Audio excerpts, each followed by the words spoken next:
Molt bona tarda. Us dono la benvinguda a una nova sessió del cicle Càpsules de traducció, organitzat des del Departament de Traducció, Interpretació i Llengües Aplicades de la Universitat de Vic, Universitat Central de Catalunya. Avui dedicarem la càpsula a l'ús de la traducció a l'aula d'idiomes, de llengües. I per parlar-ne tenim aquí a Maria González Davis, traductora i professora titular de Blanquerna, de la Universitat Ramon Llull, i a Gemma Delgar, professora de traducció de la Universitat de Vic, Universitat Central de Catalunya. Abans de cedir-los la paraula, però, voldria agrair el suport de les entitats que han col·laborat en aquest projecte, IDISC, Tech for Word, PEN Català, Eumo Editorial, Institut Ramon Llull, l'Associació Professional de Traductors i Intèrprets de Catalunya, l'Associació de Professorat d'Anglès de Catalunya, l'Asociació de Traducció i Adaptació Audiovisual d'Espanya, l'Associació d'Intèrpretes de Conferència d'Espanya. I si ens voleu seguir per xarxes, recordeu que el nostre hashtag és CoixinetConversaTrad2122. Doncs sense més preàmbuls, cedeixo la paraula a Gemma Delgar. Gemma, com vulguis. Hola, gràcies Caterina. Bona tarda a tothom i moltes gràcies per acompanyar-nos en aquesta nova càpsula de traducció. Com molt bé diu Caterina Riba, la doctora Maria González Davis és traductora freelance, és professora titular i directora de l'Oficina de Relacions Internacionals de la Facultat de Psicologia, Ciències de l'Educació i de l'Esport de Blanquerna, Universitat Ramon Llull. La doctora Davis va codirigir el Departament d'Anglès de l'Escola d'Idiomes de la Universitat de Barcelona i també va dirigir el Departament de Traducció de la Universitat de Vic. Actualment és directora del grup de recerca sobre competència interlingüística i intercultural i també és autora de llibres com Multiple Voices in Translation Classroom i coeditora d'altres obres com el Routledge Handbook in Translation and Education, amb Sara Labiosa.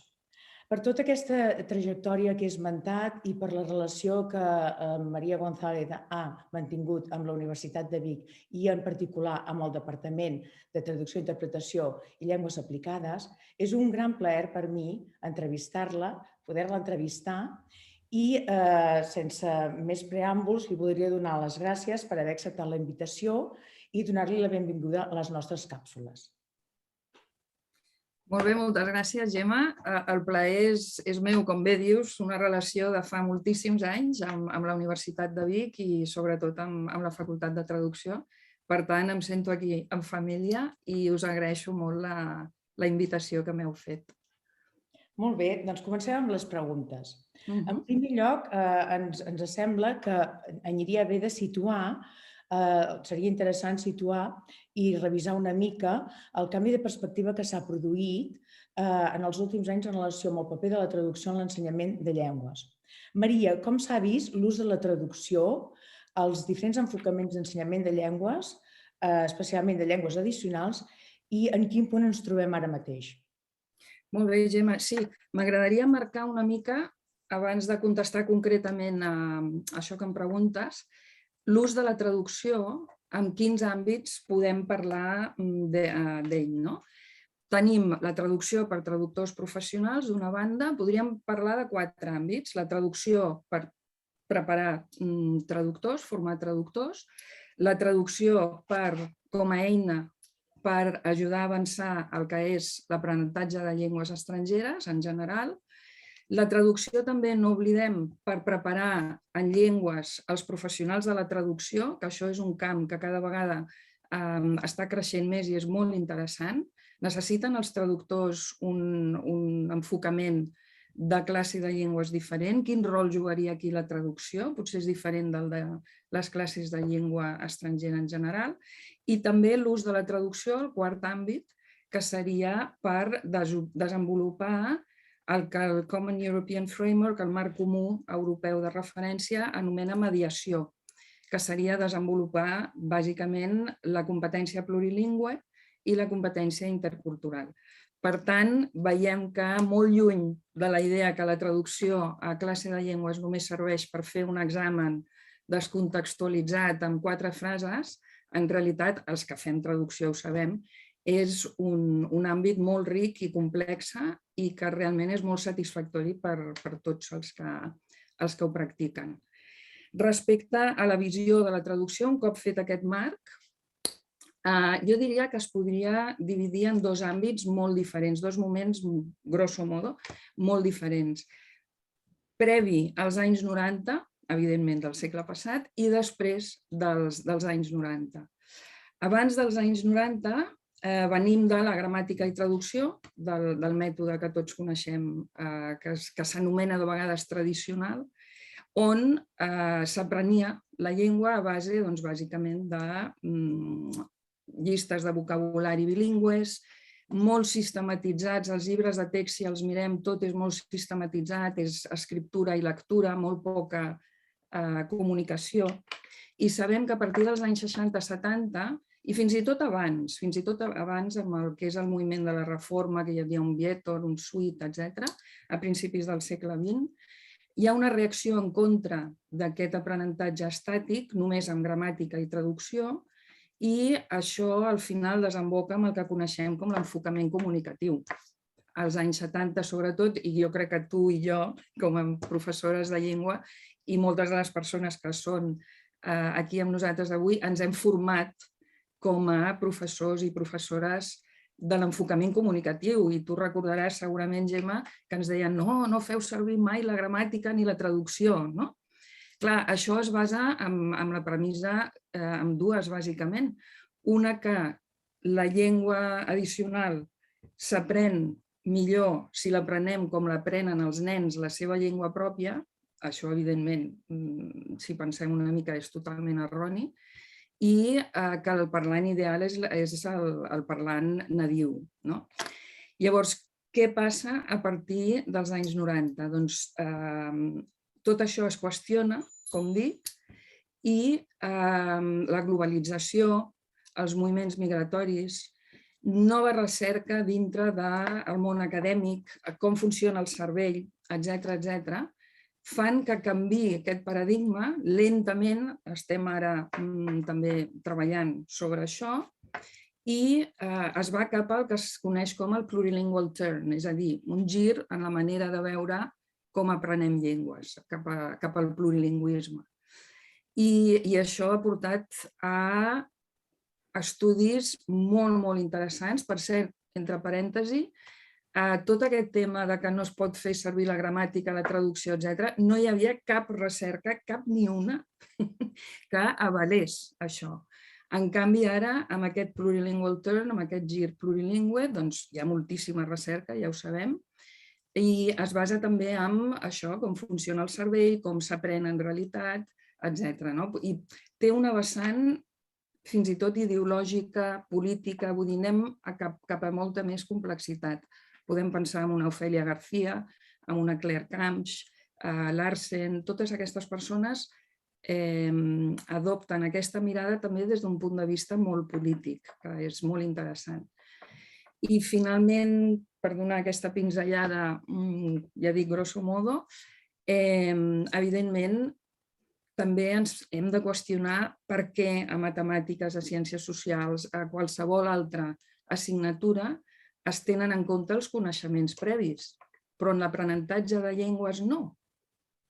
Per què no? Per què no tenim en compte les llengües que coneixem abans, els coneixements previs, que és com es diu, per aprendre una nova llengua? Al cap i a la fi, els traductors i intèrprets és el que fem. Quan aprenem una altra llengua, ens recolzem, recorrim a les llengües que ja sabem. Per tant, tot això ja veiem que està canviant molt, pre-anys 90 i post-anys 90. Molt bé.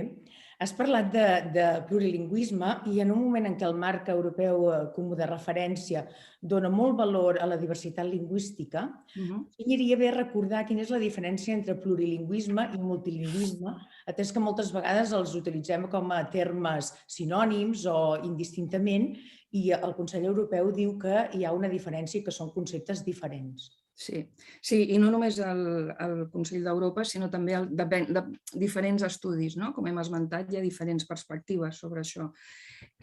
Bàsicament, i nosaltres a la nostra recerca també adoptem aquesta mirada del marc comú europeu, El multilingüisme s'entén com a la convivència de diferents llengües, però sense arribar ni a fusionar-se ni a combinar-se. És a dir, hi ha moltes escoles, no? Per exemple, una escola plurilingüe o multilingüe, i en realitat això no és la definició que tenim de plurilingüisme.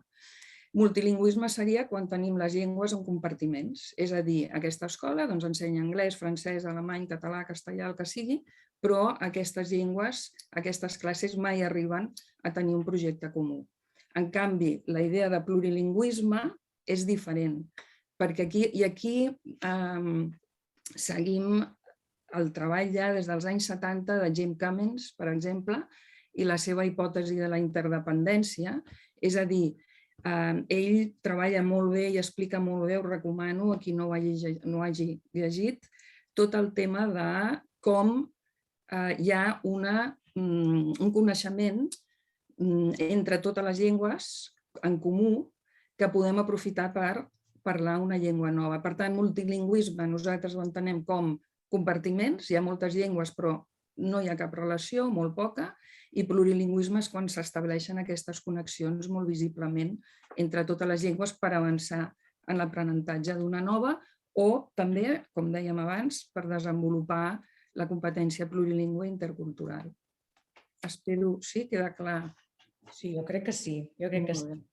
Com a estudiosa del tema, Maria, quins són els beneficis que, segons les investigacions que heu portat a terme, comporta l'ús de la traducció en la didàctica de llengües addicionals, des del punt de vista de l'aprenent?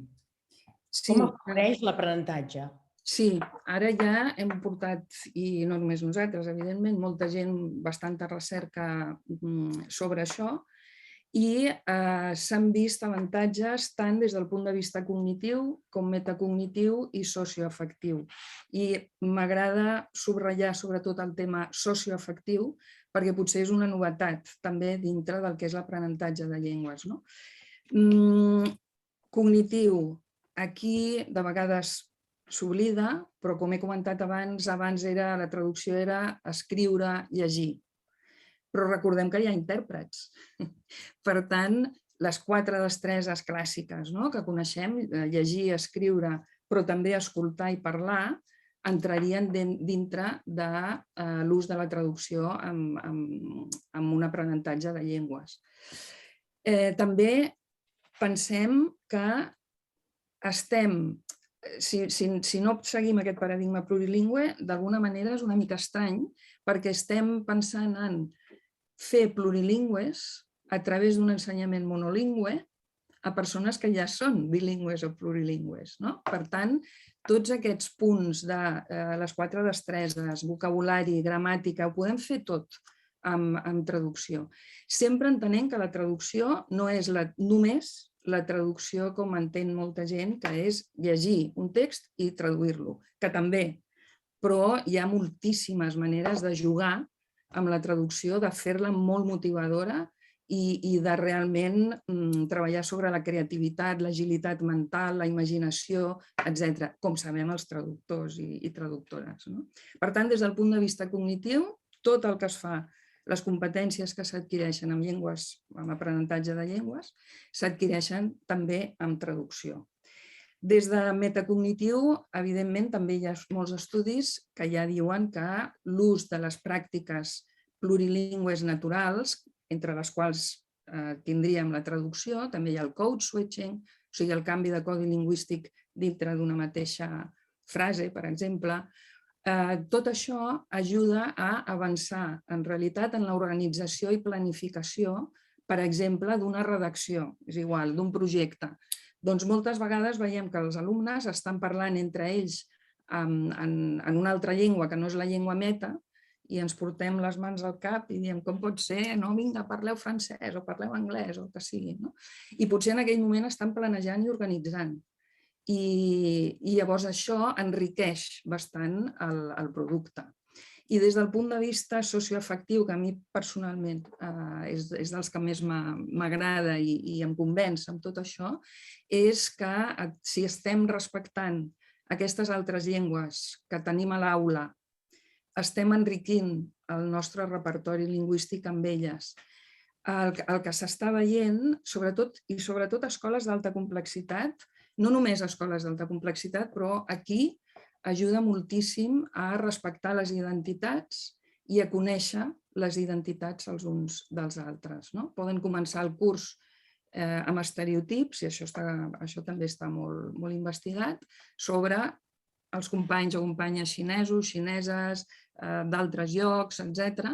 I acabar el curs realment treballant junts i parlant sobre les llengües i les cultures. Per tant, aquest punt també socioafectiu és molt rellevant. D'acord. També seguint amb els resultats de la vostra recerca, de quina manera i en quins moments heu observat que el professorat podria introduir l'ús de la traducció perquè això acabi sent afavoridor per l'aprenentatge i per tot el procés? I també quant temps o quina hauria de ser la durada d'aquesta intervenció perquè al final hi hagin uns bons resultats d'aprenentatge?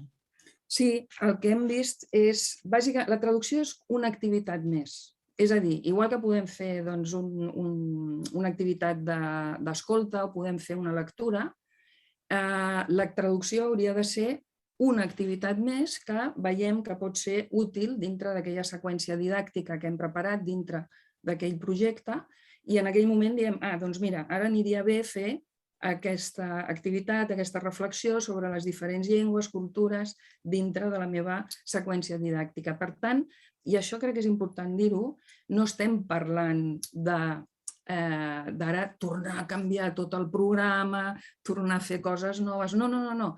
Es pot introduir perfectament de forma ecològica dintre del programa que ja tenim de llengua estrangera. Hem vist que hi ha dues maneres de fer-ho. Una seria la integradora, és a dir, això mateix que estic explicant, tu estàs fent diferents activitats dintre d'una seqüència didàctica i tu vas introduint activitats de traducció quan et sembla que les has d'introduir, ja està. I altres professors hem vist que fan un projecte paral·lel fins i tot de traducció. O sigui, van fent la seva classe, per exemple, sobre viatges, no sé, i paral·lelament fan projecte que inclou traducció, code switching, tot el que és el transllenguatge, també, que aquí entraria la traducció també, com a projecte en paral·lel.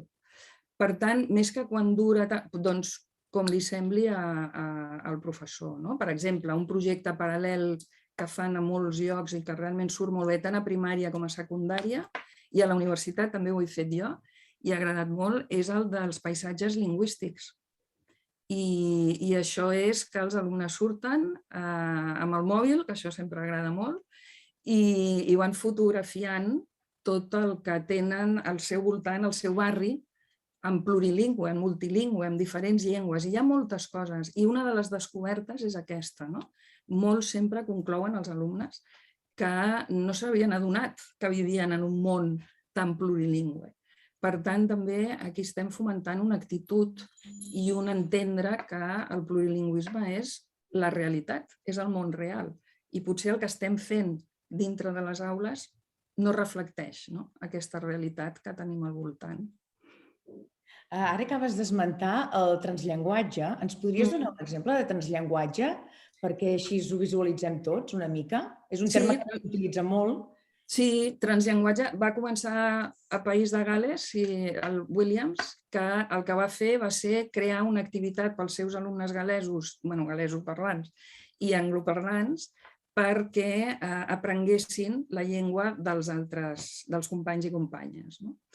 I a partir d'aquí el que tenim són aquestes pràctiques naturals plurilingües, que vaig insistint en el tema, que inclouen també el transllenguatge. El transllenguatge seria com un terme paraigua, si volem, per a aquestes diferents manifestacions naturals. Per exemple, l'ús de la L1, que acabem d'esmentar, un exemple quan estan planificant o organitzant, doncs això seria un moment de transllenguatge.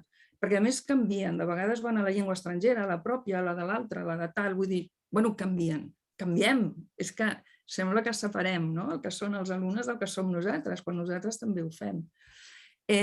La traducció, el code switching, totes aquestes pràctiques. Després també ja va treballar molt això, les narratives d'identitat, on moltes vegades els alumnes escriuen sobre ells mateixos utilitzant 2 llengües o 3 llengües, fins que fan la transició i acaben fent aquestes narratives en la llengua meta. Per tant, transllenguar, dintre del que seria la pedagogia d'aprenentatge de llengües, seria això, un terme paraigua que abarca totes aquestes pràctiques naturals. D'altra banda, tenim l'enfocament del transllenguar, que seria més Ofelia García, aquest més polític, ideològic, on la creença o la paradigma de partida és que no hi ha diferents llengües. Fixeu-vos que hem parlat abans que no hi ha compartiments, nosaltres no pensem que vagin en compartiments, sinó que estan connectades, i hi ha un gran bagatge lingüístic que cada parlant té i nosaltres traiem d'aquest gran bagatge el que necessitem en aquell moment, perquè els que parlem diferents llengües som perfectament capaços, com estem fent ara, de parlar en monolingüe, per entendre'ns, i normalment quan ens relaxem o estem amb amics o amigues que sabem que parlen les mateixes llengües, moltes vegades, oi? Passem d'una llengua a l'altra. Doncs hi ha aquestes dues vessants de veure-ho. I has parlat de tasca, de projecte. En el moment de dissenyar una tasca o un projecte de traducció per a l'aula de llengües estrangeres, teniu en compte el nivell de l'alumnat? No, ho dic perquè és una pregunta molt habitual. No, s'està fent educació infantil a primària, a secundària i a universitat. I el nivell de llengua no influeix, hem vist que no influeix. Perquè, evidentment, tu el que fas és com fas amb totes les tasques de llengua. Tu busques una tasca o prepares una tasca que sigui possible per al nivell dels teus alumnes. La traducció és que, si ho pensem, tornem al món natural, al món real. Un nen petit que té la mare que parla una llengua, el pare una altra, el tiet una altra, que va ser a l'escola una altra. Oi que aquest nen no té problemes per passar d'una llengua a l'altra? Doncs fora de l'aula? Doncs per què hauria de tenir problemes dintre de l'aula? Sempre que sigui al seu nivell, evidentment. Per tant, no, ja sé que existeix, per fer traducció has de fer proficiency, no sé què. No, clar, si pensem que la traducció és com la traducció professional, per això volíem marcar una mica aquestes 4 diferents maneres d'utilitzar la traducció. No estem parlant de traducció professional, estem parlant de facilitar, d'ajudar els nostres alumnes a adquirir unes competències plurilingües que, a més, pensem que els ajudarà després a trobar feina. Vull dir, també hi ha altres avantatges en aquest sentit, indirectes, si vols. Però per què demanem als adults, quan fan una entrevista de feina, que tinguin aquestes competències, però no les fomentem a l'escola? En fi, hi ha tota una sèrie de paradoxes que estem treballant. Bé, ens podries explicar alguna tasca i projecte que hagi portat a terme en l'aula de llengües estrangeres, amb diferents nivells, si vols, o una d'un nivell i una altra d'un altre? Sí, hi ha moltes... Hi ha diferents llibres també i hi ha pàgines web on hi ha bastantes idees, hi ha moltes idees sobre això, des de subtitular o doblar, per exemple, tràilers.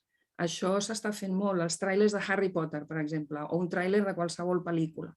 Llavors, aquí també entren noves tecnologies, per tant, sempre estem parlant d'interdisciplinari. Doblatge i subtitulació, que els mateixos alumnes ho fan. Això, clar, pot ser bidireccional, pot ser cap a la llengua meta o pot ser en la pròpia llengua, això depèn. Per tant, doblatge, subtitulació, després aquest dels paisatges lingüístics que he comentat. Una altra tasca que es fa molt i sempre té molt d'èxit és un dia a, llavors un dia a París o un dia a Roma, o el que sigui. Llavors la idea és sempre com traient del món real, agafar el que ens ha passat a tots, un fulletó turístic, i tenim en diferents llengües l'explicació de què podem fer a Roma o a París o a Nova York.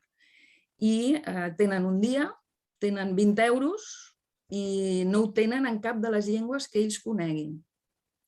Llavors, a partir d'aquí, en grups, han de llegir aquests fulletons i han de planificar en la llengua meta aquest dia que passaran junts al zoo, a primària ho fem, o a una ciutat on ens sembli. És a dir, aquesta idea d'ajudar-los a connectar llengües.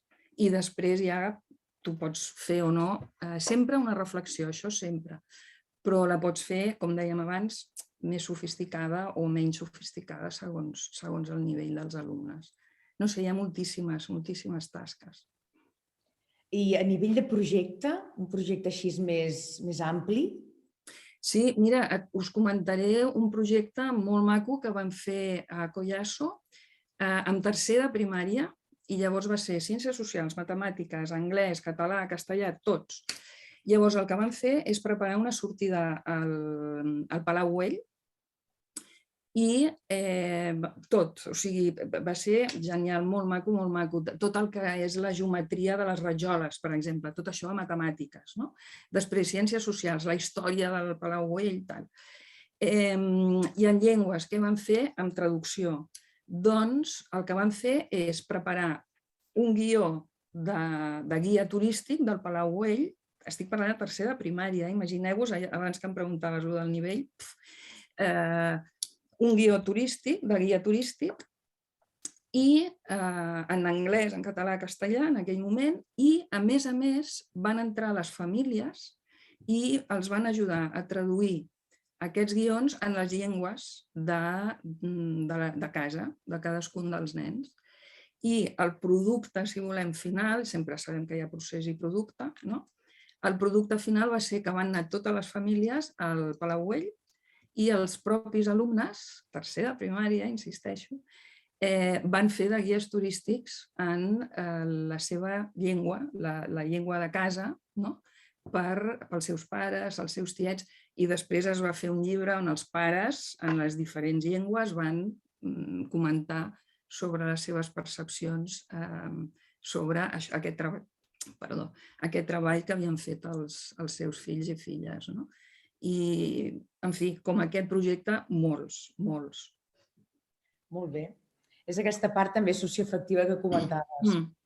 Llavors, ja per acabar, l'última pregunta que et faré és, des d'aquesta nova perspectiva, des d'aquesta nova percepció del rol de la traducció a l'aula de llengües estrangeres, quin tractament creus que s'hauria de donar a estratègies comunicatives com l'estrangerització o el code switching? Quina categoria adquireixen aquestes estratègies? És a dir, el nivell de correcció canvia, etc.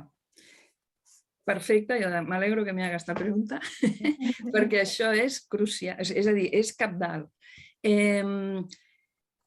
Els professors, el que sí que hem vist és que un predictor d'èxit és que els professors abans hagin tingut també una petita formació sobre això. I nosaltres ho fem dintre de les escoles durant els 6 mesos, 6 o 7 mesos, vull dir, tot això costa canviar, però agrada molt al final i després és sostenible perquè es continua fent i els mateixos mestres i professors ho comenten amb els que venen després. I tot el tema de les estratègies, per això és tan important que hi hagi persones del món de la traducció també treballant sobre això, és molt interessant, perquè tot el tema de les estratègies de traducció, domesticació, explicitació, etc., o els graus de possibilitat que dèiem de Henry Higgins i tot això, entre traducció literal, traducció lliure, tots aquests conceptes són bàsics, perquè igual que els alumnes de traducció el primer any de vegades el primer que pregunten és això, o sigui, jo com tradueixo, ho faig literal, m'ho puc més o menys, puc marxar del text, tot això evidentment ho pregunten també els alumnes quan fas traducció a llengua estrangera. I llavors dir explícitament, realment dir que existeixen aquestes estratègies, el que hem vist, i això no ens ho esperàvem, és que no les fan servir només quan estan fent alguna traducció, alguna activitat de traducció, sinó que apliquen aquestes estratègies en la llengua estrangera, en la llengua addicional. És a dir, és una alternativa al silenci, per dir-ho d'alguna manera. no saben com comunicar jo amb la llengua addicional, no? Doncs, ostres, diuen, no, que jo aquí puc fer, si estan traduint, no sé, menjar i beure, doncs no, que hem treballat a traducció, que aquí puc explicar-ho a través dels ingredients, per exemple, o la manera de cuinar el plat. Llavors, això ho fan, però amb la llengua addicional. Per tant, això va ser un... I ho estan veient altres persones que també estan fent el mateix. Per tant, és cabdal explicar les estratègies de traducció que tenim des del món dels estudis de traducció. Ajuda moltíssim. Jo diria que és la base. Molt bé. Doncs moltes gràcies per aquesta conversa tan interessant, Maria. I ara dono la paraula a la Caterina Riba per tal que traslladi les preguntes del xat. A reveure. Fins ara. Moltes gràcies, Gemma. Doncs moltes gràcies, Gemma i Maria. Tenim una pregunta de la Lucrècia Kane. Diu, primer donar les gràcies, molt interessant. Com és que la creença que sense immersió 100% no s'avança realment en una llengua addicional continua tan vigent? Per què creus que es continua pensant que si la L1 entra a l'aula de la llengua addicional, llavors tan sols es parlarà en L1 a l'aula? Sí, gràcies, Lucrècia. Sí, això és el que comentava sobre la recerca que estem fent, que costa bastant canviar aquesta mentalitat. Que és normal, jo crec que és normal perquè, com dèiem també al principi, la majoria de nosaltres ens hem format com a professors dintre de l'enfocament comunicatiu i costa molt canviar aquestes creences. Com s'aconsegueix? Nosaltres no pensem que es pugui aconseguir fent un taller un dia de mitja hora, d'una hora amb professors, sinó que ha de ser un canvi des de dintre, ha de ser una apropiació d'aquestes noves idees, que no són tan noves, però en fi, és igual, parèntesi. Llavors el que fem és el que diem un cicle de 4 fases amb els professors a les escoles, a la universitat també hem fet alguna cosa en aquest sentit. I primer és un focus group i aquí preguntem als mestres, als professors, què creuen que són les llengües, què creuen que és la traducció, en fi, 4 o 5 preguntes, ja sabem com funciona. Llavors, a partir d'aquest focus group, nosaltres fem la transcripció, perquè això també creiem molt que ha de ser una intervenció contextualitzada. No és el mateix una escola d'un barri que una escola d'una altra. Doncs a partir d'aquesta transcripció preparem una sèrie de tallers, ara sí, però sempre contextualitzat, els ajudem a fer seqüències didàctiques i acabem, però això 6 mesos, com deia, un altre focus group on veiem el contrast i ells mateixos ho veuen. Això ho tenim publicat en diferents llocs i realment és com funciona. Ara també, ja sabeu, el Departament d'Ensenyament també té el nou model lingüístic i està fent una sèrie de formacions sobre el plurilingüisme. En fi, és una qüestió de formació, però jo entenc que encara, bueno, jo ho sé, que hi ha molta gent que encara pensa que això d'introduir la L1 doncs que no és correcte. Però vaja, jo tampoc veig, si em permeteu, que la immersió al 100% hagi anat tan bé, perquè després de 8 anys a l'escola tampoc és que tinguin un nivell en general molt alt de llengua. Per tant, com diu la programació neurolingüística, si sempre tens els mateixos resultats, potser que canviem una mica de paradigma. Ara soc molt sincera. Tenim una altra intervenció de la Glòria Torralba, que demana si pots aclarir el paper de les estratègies de traducció amb les llengües addicionals. Pregunta, té alguna relació amb les estratègies d'activitats de mediació? Per exemple, cercar sinònims, reformular... I tant, sí, absolutament. De fet, i el marc comú europeu ho diu així, la traducció i la interpretació ho consideren una estratègia de mediació i, de fet, evidentment, nosaltres sabem que és una estratègia de mediació. Sí, com dic, hi ha moltes activitats per les 4 destreses, vocabulari, gramàtica, sinònims, etc., on es pot treballar tot aquest tema de les estratègies de traducció.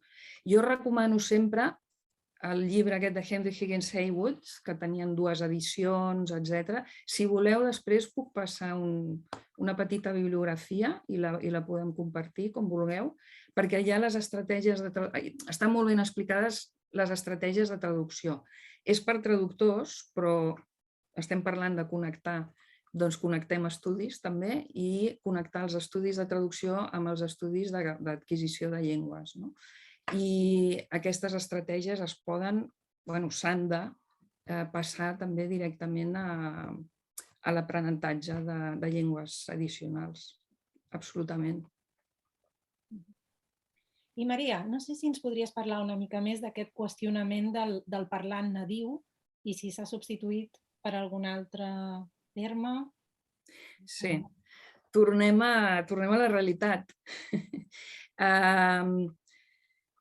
Aquest parlant nadiu venia d'aquesta idea que hem comentat, de l'enfocament comunicatiu, on es pensava que, clar, si l'aprenent aprèn com un nen aprèn la seva llengua nadiua, la millor persona per fer aquestes classes és un parlant nadiu. Sortim al carrer, anem a congressos, coneixem gent, viatgem, anem a diferents països i ens entenem en el nostre francès, el nostre anglès, que no és perfecte, però ens comuniquem. Per tant, tornem a tenir una altra paradoxa aquí.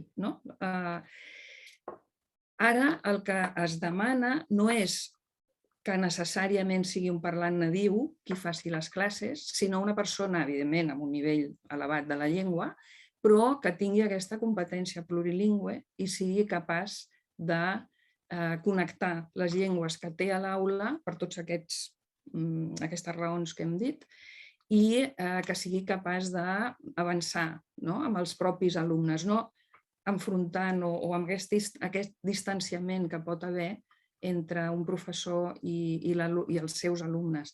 És una mica absurd que si compartim les mateixes llengües a l'aula no les fem servir.